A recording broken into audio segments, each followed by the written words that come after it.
In this lecture, we're going to begin the upload process by using drag and drop events. The first step to creating the uploader is to add drag and drop support to an element. In the upload component template, search for a comment that says upload Dropbox. Below this comment, we'll find an element for dropping files on. We want to allow users to drop files onto this element. Once a file has been dropped, we will initialize the upload process to Firebase. Adding drag and drop support can be done by listening to several events. On the element, listen for the following events: drag, drag start, drag end, drag over, drag enter, drag leave, drop.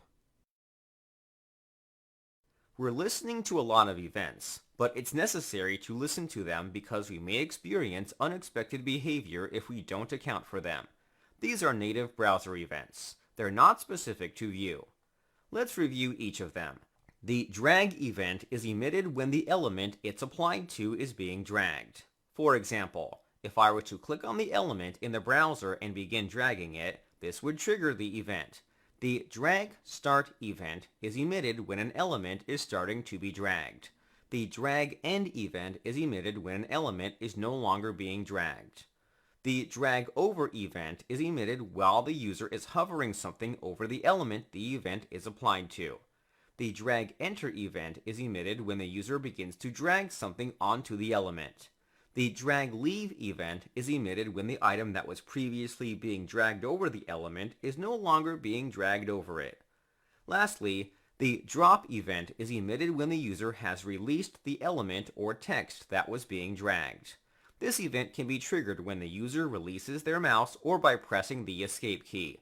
We will want to apply event modifiers to all of these events. We'll apply the prevent and stop modifiers.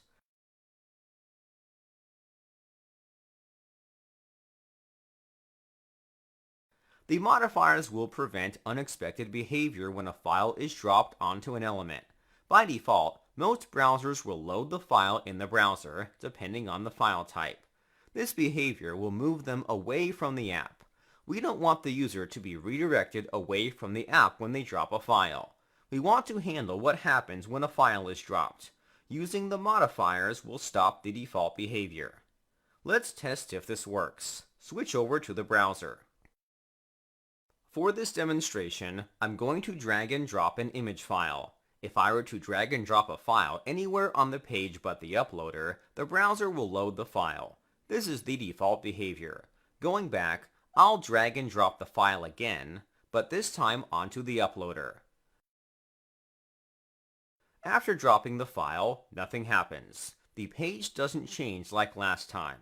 It's important that you prevent the default behavior and stop the propagation so that you can handle what happens next. There is one issue with this so far. If I hover my mouse over the element, the box will turn to green. The hover effect works fine until we attempt to drag files over the element. The hover effect doesn't get applied. We'll have to use JavaScript to achieve the hover effect. It's an excellent way to indicate to the user that we're aware they're trying to drag and drop a file onto the uploader. Back in the editor, we're going to dynamically bind the class attribute on the upload Dropbox element. We're going to bind the following classes as one property: bggreen 400 border green 400 border solid. These classes will apply the hover effect we wish to achieve. We want to dynamically bind this class if the user is dragging something onto the element. We'll want to remove them if they move away from the element. Since we're dealing with binding classes on a conditional basis, we'll want to use the object syntax. The value for the property will be used as the condition. We're going to set this to isDragOver. The isDragOver property doesn't exist. We'll want to define this property in the component. It'll be used to keep track of if there's a file being dragged over the Dropbox. Define the data function inside the component.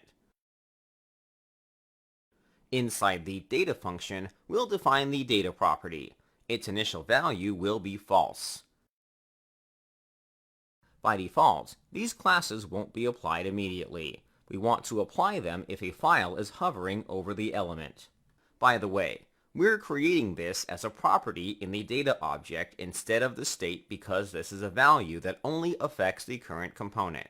It's perfectly fine for some data properties to be defined inside a component. Scroll back up to the events we added to the Dropbox.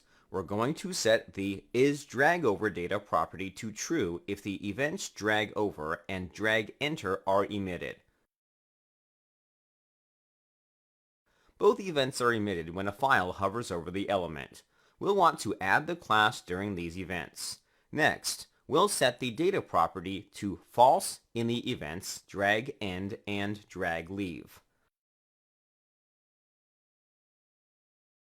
Both events are emitted when the user stops dragging the file over the element. By setting the property to false, the class won't be applied to the element, thus removing the hover effect.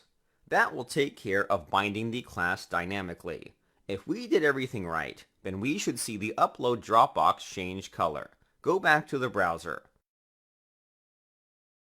Let's try dragging some files over the Dropbox again.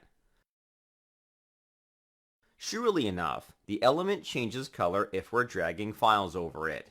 It still isn't perfect yet. If I were to drop my files onto the element, the color stays the same. This is because the browser will emit the drop event if we were to drop something on the element. In this case, it would be the file. We'll want to remove the class when the file is dropped on the Dropbox. Also, we want to begin uploading the file. Back in the editor, we're going to update the drop event in the template block to call a method. The method name will be called upload. We aren't going to directly change the data property in the expression as we did with the other events. We'll do that inside the method because we want to do more than remove the class. We'll want to grab the files and initialize the upload process. We'll define the methods property in the exported object. Inside it, define the upload method. Inside the function, we'll set the isDragOverData property to false. That will take care of removing the color effect after a file has been dropped onto the element. Save your changes, then proceed to the browser. Try adding a file onto the Dropbox. After dropping a file onto the element, the class is removed because the color fades away. Fantastic! We've successfully added drag and drop support to the element. The next step is to begin handling the file upload. We'll look at that in the following lecture.